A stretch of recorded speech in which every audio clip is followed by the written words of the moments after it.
परम पूज्य श्री आशुतोष महाराज जी के चरणों में कोटि कोटि प्रणाम। सच्चे दरबार की जय।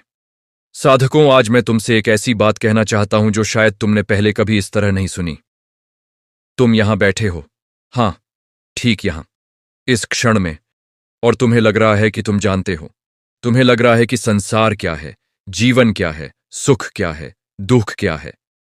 तुम्हारे पास डिग्रियां हैं, अनुभव है, उम्र है। लेकिन मैं तुमसे एक प्रश्न पूछता हूं, सिर्फ एक, कि क्या तुम जानते हो कि तुम कौन हो? नहीं, वो नाम नहीं जो मां बाप ने दिया, वो पहचान नहीं जो समाज ने दी, वो भूमिका नहीं जो संसार ने सौंपी। मैं पूछ रहा हूं उस सत्य के बारे में जो तुम्हारे भीतर धड़कता है, जो इस शरीर के जन्मने से पहले भी था और इस शरीर के मिट जाने के बाद भी रहेगा। जब इस प्रश्न का उत्तर नहीं मिलता और वो उत्तर बाहर से मिलता भी नहीं, तो समझो वहीं से अज्ञानता शुरू होती है। और यही एक अज्ञानता समस्त दुखों की जड़ है, समस्त भटकाव का कारण है, समस्त जन्मों की श्रृंखला का बीज है। कबीरदास जी ने एक बार कहा था, जब मैं था तब हरि नहीं, अब हरि है मैं नाही। कितनी सरल पंक्ति है, लेकिन इसके भीतर समुद्र समाया है। जब तक मैं है, यह अहंकार, यह देहाभिमान, यह मान्यता कि मैं यह शरीर हूं, यह मन हूं, यह बुद्धि हूं, तब तक परमात्मा की झलक नहीं मिलती। और परमात्मा की झलक न मिले तो आत्मा का बोध नहीं होता, और आत्मा का बोध न हो तो मनुष्य अज्ञान में जीता है। चाहे वो कितना भी पढ़ा लिखा हो, चाहे वो कितने भी शास्त्र कंठस्थ कर ले, अज्ञानता कोई बाहरी अंधेरा नहीं है, यह भीतर का अंधेरा है। और भीतर का अंधेरा बाहर की मशाल से नहीं जाता। उसके लिए चाहिए भीतर का प्रकाश, ब्रह्म ज्ञान का प्रकाश, गुरु की कृपा का प्रकाश, उस दिव्य अनुभव का प्रकाश जो शब्दों में नहीं समाता, लेकिन जब मिलता है तो पूरे अस्तित्व को रोशन कर देता है। मैं तुम्हें आज एक कथा सुनाना चाहता हूं। बहुत पुरानी बात है। एक राज्य था, समृद्ध, वैभवशाली। उस राज्य का राजा बड़ा न्यायप्रिय था, बड़ा दयालु था। उसकी प्रजा सुखी थी। लेकिन राजा के मन में एक प्रश्न था जो उसे रात को सोने नहीं देता था। वो प्रश्न था, मृत्यु के बाद क्या होता है? क्या मैं इस राजपाट के साथ भी रहूंगा? क्या मेरी प्रिय रानी मेरे साथ होगी? क्या यह सोना चांदी, यह महल, यह सत्ता, क्या इनमें से कुछ भी उस पार साथ चलेगा?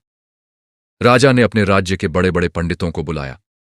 वे आए, गेरुए वस्त्रों में, माथे पर तिलक लगाए, हाथों में शास्त्रों की गठरी लिए। उन्होंने बड़े विस्तार से बताया, स्वर्ग का वर्णन किया, नरक का वर्णन किया, पुण्य और पाप की गणना समझाई।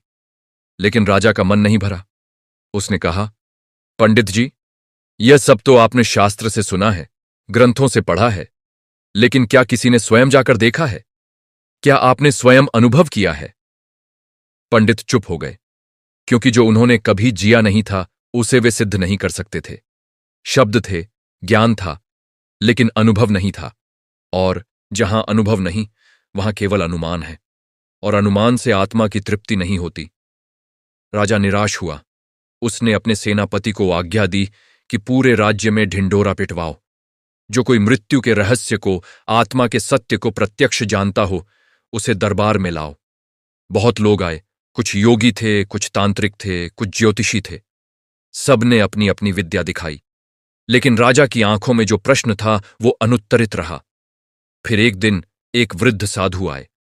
बहुत साधारण वेश, कोई आडंबर नहीं, कोई शिष्यों का झुंड नहीं, कोई ढोल नगाड़े नहीं। वो अकेले आए, बस एक लाठी लेकर। राजा ने देखा और मन ही मन सोचा कि यह क्या जानेंगे। लेकिन जैसे ही उस साधु की दृष्टि राजा से मिली, कुछ हुआ।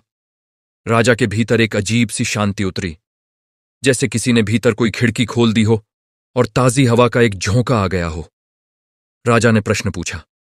साधु मुस्कुराए और बोले, राजन, तुम उत्तर चाहते हो या अनुभव?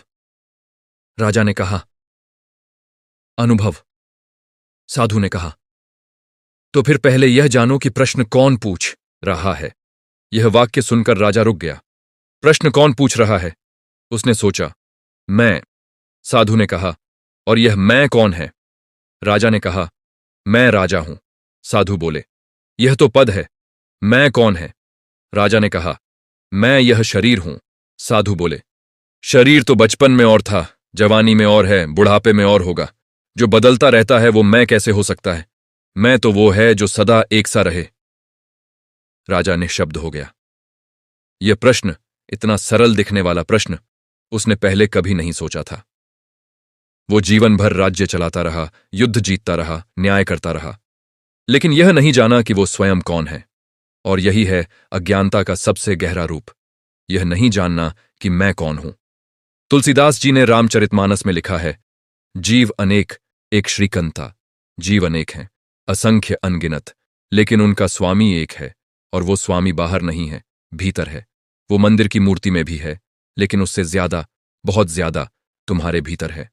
अब प्रश्न यह है कि उस तक पहुंचा कैसे जाए, क्योंकि बाहर से तो हम सब प्रयास करते हैं, तीर्थ करते हैं, व्रत रखते हैं, दान देते हैं, पूजा करते हैं। यह सब ठीक है, इनकी अपनी महिमा है, लेकिन यह सब बाहर की क्रियाएं हैं, और आत्मा भीतर है। भीतर पहुंचने के लिए भीतर का रास्ता चाहिए, और वो रास्ता खोलता है एक पूर्ण सद्गुरु, जिसने स्वयं उस मार्ग पर चलकर उस परम सत्य को जाना हो, जो स्वयं उस प्रकाश में स्थित हो। वही तुम्हें उस प्रकाश से जोड़ सकता है। उस साधु ने राजा को उसी रात दीपक की मंद रोशनी में, जब पूरा महल सो गया था, एक अनुभव दिया। उन्होंने राजा को कोई लंबी विधि नहीं बताई, कोई कठिन साधना नहीं दी। उन्होंने बस एक क्षण में, गुरु कृपा से, राजा को उसके भीतर के उस स्रोत से जोड़ दिया जो सदा से था, सदा से बह रहा था, लेकिन राजा को पता नहीं था। और उस क्षण राजा ने जाना, केवल जाना नहीं, अनुभव किया कि मैं यह शरीर नहीं हूं, मैं यह नाम नहीं हूं, मैं यह राजपाट नहीं हूं। मैं वो चेतना हूं जो इस सब को देख रही है। मैं वो साक्षी हूं जो इन सब के पीछे खड़ा है। और वो साक्षी, वो चेतना, न जन्मती है, न मरती है, उसका न आदि है, न अंत। गीता में भगवान कृष्ण ने अर्जुन से यही कहा था, नयनम छिंदंती शस्त्राणि नयनम दहति पावकः।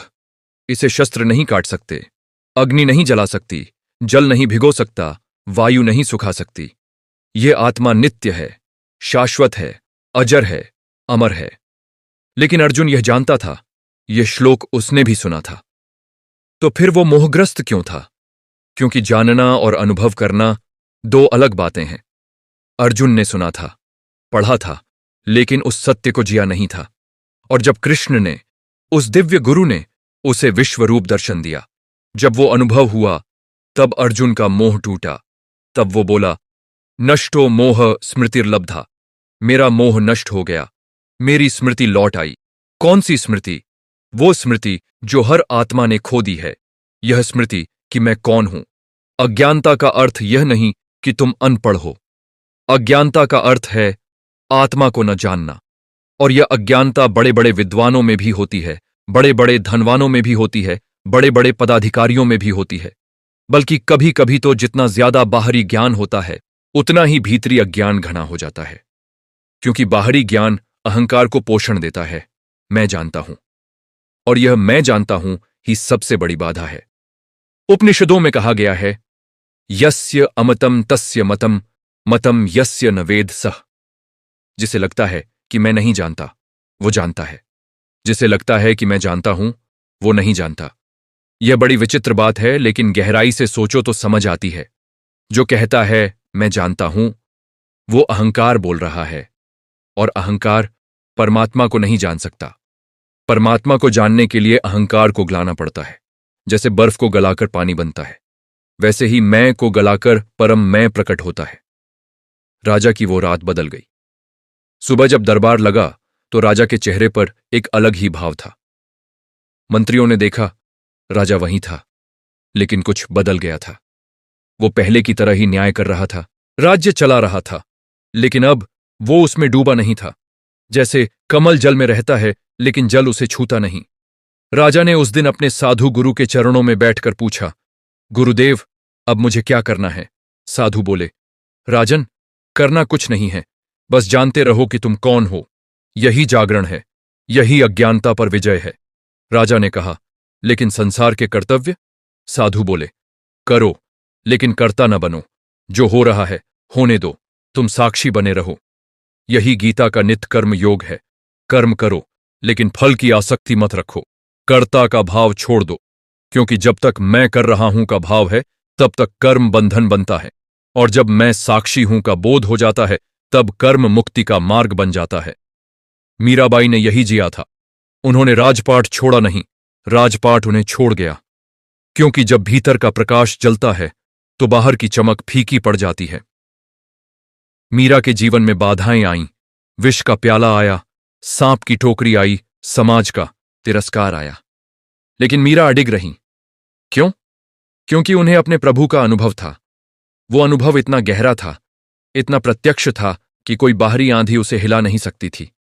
यही है अज्ञानता पर विजय का फल, एक ऐसी स्थिरता जो परिस्थितियों पर निर्भर नहीं करती, एक ऐसा आनंद जो बाहरी सुख दुख से अप्रभावित रहता है, एक ऐसी शांति जिसे संसार न दे सकता है न ले सकता है। गुरु नानक देव जी ने कहा था, मन तू ज्योत स्वरूप है, आपना मूल पछाण। हे मन, तू प्रकाश स्वरूप है, बस अपना मूल पहचान। यह मूल पहचानना, यही साधना का सार है, यही ध्यान का लक्ष्य है, यही सत्संग की उपयोगिता है। सत्संग इसलिए नहीं होता कि हम कहानियां सुने और घर चले जाएं। सत्संग इसलिए होता है कि वो हमें अपने भीतर की ओर मोड़े। जो बाहर की ओर दौड़ रहा है उसे भीतर की ओर बुलाए, और यह बुलावा, यह भीतर की ओर मुड़ना तभी संभव है जब कोई पूर्ण गुरु हो जो तुम्हारा हाथ थामे और कहे, आओ मैं तुम्हें वो रास्ता दिखाता हूं जो किसी नक्शे में नहीं है। उसका सोना चुराया है। गवाह भी थे, 5 गवाह, सब धनी व्यापारी के पक्ष में। निर्धन व्यापारी रो रहा था, हाथ जोड़कर कह रहा था कि मैंने कुछ नहीं लिया, मैं निर्दोष हूं। पहले का राजा शायद गवाहों की संख्या देखकर फैसला कर देता, लेकिन अब राजा के भीतर एक और दृष्टि जाग गई थी, साक्षी की दृष्टि। उसने दोनों को ध्यान से देखा। निर्धन व्यापारी की आंखों में भय था, लेकिन झूठ नहीं था। धनी व्यापारी की आंखों में आत्मविश्वास था, लेकिन वो आत्मविश्वास थोड़ा अधिक था, जैसे कोई झूठ को सच बनाने के लिए जरूरत से ज्यादा जोर से बोलता है। राजा ने कहा, मुझे 1 रात का समय दो। और उस रात राजा ने ध्यान में बैठकर उस पूरे प्रसंग को देखा, बिना किसी पक्षपात के, बिना किसी निर्णय के, केवल साक्षी बनकर। और सुबह जब दरबार लगा तो राजा ने वो फैसला किया जिसने पूरे राज्य को चौंका दिया। उसने धनी व्यापारी के घर की तलाशी का आदेश दिया और वहां से निर्धन का सोना मिला। धनी व्यापारी ने स्वयं उसे छुपाया था और फिर आरोप लगाया था। यह ज्ञान राजा को कहां से मिला? किसी जासूस ने नहीं बताया, किसी गुप्तचर ने नहीं बताया। यह उसकी उस भीतरी दृष्टि से आया जो अज्ञानता के हटने के बाद प्रकट होती है। जब मन का कोलाहल थम जाता है, जब अहंकार का आवरण हटता है, तब एक सूक्ष्म बुद्धि जागती है जो सत्य को सीधे देखती है। यही बात कठोपनिषद में यम ने नचिकेता को कही थी। नचिकेता, वो बालक जो मृत्यु के देवता के दरवाजे पर जा खड़ा हुआ और 3 दिन भूखा प्यासा बैठा रहा। यमराज लौटे तो बोले, तुम 3 दिन मेरे द्वार पर बैठे रहे, भूखे प्यासे, इसलिए मैं तुम्हें 3 वरदान देता हूं। नचिकेता ने पहला वरदान मांगा, पिता की प्रसन्नता। दूसरा वरदान मांगा, अग्निविद्या। और तीसरा वरदान, तीसरे में उसने वो मांगा जो किसी साधारण बालक के मुंह से नहीं निकलता। हे यमराज, मृत्यु के बाद मनुष्य का क्या होता है? आत्मा है या नहीं? यह बताइए। यमराज ने कहा, यह प्रश्न मत पूछो, यह बहुत सूक्ष्म है। देवता भी इस पर संशय करते हैं। मांगो, राज्य मांगो, धन मांगो, अप्सराएं मांगो, दीर्घायु मांगो, जो चाहो दूंगा, लेकिन यह प्रश्न वापस लो। लेकिन नचिकेता अडिग रहा। उसने कहा, जो आज नहीं तो कल मिल जाएगा, जो एक दिन छूट ही जाएगा, वो मुझे नहीं चाहिए। मुझे वो चाहिए जो शाश्वत है, जो सत्य है। आत्मा का रहस्य बताइए। और यमराज ने कहा, धन्य हो नचिकेता, तुमने वो नहीं मांगा जो मनुष्य मांगते हैं, तुमने वो मांगा जो बहुत कम मांगते हैं, इसीलिए तुम पात्र हो। और फिर यमराज ने नचिकेता को ब्रह्म विद्या दी, आत्मा का वो ज्ञान जो न शस्त्र से मिलता है, न धन से, न तप से अकेले, जो केवल गुरु कृपा से मिलता है। नचिकेता की यह पात्रता, यह वैराग्य, यह जिज्ञासा, यह दृढ़ता, यही वो भूमि है जिसमें ज्ञान का बीज अंकुरित होता है। और यहां मैं तुमसे पूछता हूं, तुम्हारे भीतर नचिकेता कितना जीवित है? क्या तुम्हारे भीतर भी वो जिज्ञासा है जो राज्य को ठुकरा दे और आत्मज्ञान मांगे? या तुम अभी भी उन्हीं 3 चीजों के पीछे भाग रहे हो जो यमराज ने नचिकेता को प्रलोभन के रूप में दिए थे, धन, राज्य और भोग। और इसमें कोई निंदा नहीं है, यह मानवीय स्वभाव है। संसार का आकर्षण बहुत गहरा है, माया बहुत चतुर है। वो तुम्हें इस तरह जकड़ती है कि तुम्हें जंजीर भी नहीं दिखती। तुम्हें लगता है मैं स्वतंत्र हूं, मैं अपनी मर्जी से जी रहा हूं। लेकिन जरा रुक कर देखो, क्या सच में ऐसा है? क्या तुम्हारा मन तुम्हारे वश में है? क्या तुम जब चाहो तब शांत हो सकते हो? क्या तुम जब चाहो तब सो सकते हो? जब चाहो तब उठ सकते हो? जब चाहो तब क्रोध छोड़ सकते हो? अगर नहीं, और ज्यादातर लोगों का जवाब नहीं ही होगा, तो समझो माया का राज है। और माया के राज में स्वतंत्रता का भ्रम है, स्वतंत्रता नहीं। अब उस राजा की कहानी पर वापस आते हैं। राजा के साधु गुरु कुछ दिन रहे और फिर एक सुबह जाने लगे। राजा ने कहा, गुरुदेव मत जाइए, मेरे राज्य में रहिए, मैं आपके लिए महल बनवाऊंगा, आश्रम बनवाऊंगा। साधु मुस्कुराए और बोले, राजन, मैं जहां हूं वहां से कभी गया नहीं, और तुम जहां हो वहां से मैं कभी दूर नहीं। राजा को समझ नहीं आया। साधु ने समझाया, देह से दूरी हो सकती है, लेकिन गुरु और शिष्य का संबंध देह का नहीं है, आत्मा का है। और आत्मा में दूरी नहीं होती। जब तुम ध्यान में बैठोगे, जब तुम भीतर जाओगे, तुम मुझे वहां पाओगे। और जब तुम मुझे वहां पाओगे, तब जानना कि अज्ञानता सच में हटी है। राजा की आंखें भर आईं। वो पहली बार एक ऐसे प्रेम को महसूस कर रहा था जो देह पर नहीं टिका था, जो शर्तों पर नहीं था, जो लेन देन पर नहीं था। मां का प्रेम भी देह से जुड़ा होता है, पत्नी का प्रेम भी देह से जुड़ा होता है, मित्र का प्रेम भी परिस्थितियों से जुड़ा होता है। लेकिन गुरु का प्रेम, वो निःशर्त है, वो निरपेक्ष है, वो शाश्वत है। और वो प्रेम ही सबसे बड़ा माध्यम है अज्ञानता को तोड़ने का। कबीरदास जी ने कहा, गुरु गोविंद दोऊ खड़े, काके लागू पाए, बलिहारी गुरु आपने जिन गोविंद दियो बताए। गुरु और गोविंद दोनों सामने खड़े हों तो पहले गुरु के चरण छुओ, क्योंकि गोविंद को गुरु ने ही बताया। परमात्मा तुम्हारे भीतर है, लेकिन उसका पता गुरु देता है। बिना गुरु के तुम उसे खोजते रहोगे, मंदिरों में, तीर्थों में, पहाड़ों में, नदियों में, और वो मिलेगा नहीं, क्योंकि वो बाहर नहीं है, और भीतर जाने का द्वार गुरु खोलता है। यही ब्रह्म ज्ञान है, यही दीक्षा है। यही वो पल है जब अज्ञानता का पर्दा पहली बार हटता है और आत्मा अपने असली रूप की एक झलक पाती है। राजा के जाने के बाद कई वर्ष बीते। राज्य में एक नई घटना हुई। पड़ोसी राज्य ने आक्रमण कर दिया। युद्ध की घोषणा हो गई। राजा के सेनापति घबराए हुए आए। महाराज, शत्रु की सेना बहुत बड़ी है, हमारे पास समय कम है। राजा उस समय अपने कक्ष में ध्यान में बैठा था। सेनापति ने द्वार खटखटाया। राजा बाहर आया। चेहरे पर कोई घबराहट नहीं, कोई भय नहीं। सेनापति हैरान हुआ। राजा ने कहा, चिंता मत करो, जो होना है होगा, हम अपना कर्तव्य करेंगे। और युद्ध की तैयारी शुरू हुई। लेकिन इस बार राजा ने जो रणनीति बनाई वो सबसे अलग थी। उसने कहा, पहले शत्रु राजा को संदेश भेजो, पूछो कि क्यों आक्रमण कर रहे हो, क्या कोई समस्या है जो बातचीत से सुलझ सकती है। दरबारियों ने कहा, महाराज, यह कमजोरी की निशानी है। राजा ने शांति से कहा, नहीं, यह ज्ञान की निशानी है। युद्ध में दोनों तरफ नुकसान होता है। अगर बिना युद्ध के हल निकले तो वो श्रेष्ठ है। संदेश गया और जवाब आया। शत्रु राजा बोला कि उसके व्यापारियों के साथ हमारे राज्य में अन्याय हुआ था। राजा ने जांच करवाई, बात सच निकली। उसने न्याय किया, क्षमा मांगी, मुआवजा दिया, और युद्ध टल गया। पूरे राज्य में उत्सव मना। लेकिन राजा ने कहा, उत्सव किसका? युद्ध से बचे, यह अच्छा है, लेकिन उत्सव तब मनाओ जब भीतर का युद्ध भी थम जाए। दरबारियों ने पूछा, भीतर का युद्ध? राजा बोला, हां, वो युद्ध जो मन में हर पल चलता है, काम और संयम के बीच, लोभ और संतोष के बीच, क्रोध और क्षमा के बीच, अहंकार और विनम्रता के बीच। यह युद्ध जब थमता है, वही असली विजय है। और यह विजय, यह अज्ञानता पर विजय, यही मनुष्य जन्म का लक्ष्य है। सूरदास जी ने लिखा है, मेरो मन अनत कहां सुख पावे, जैसे उड़ी जहाज को पंछी फिर जहाज पर आवे।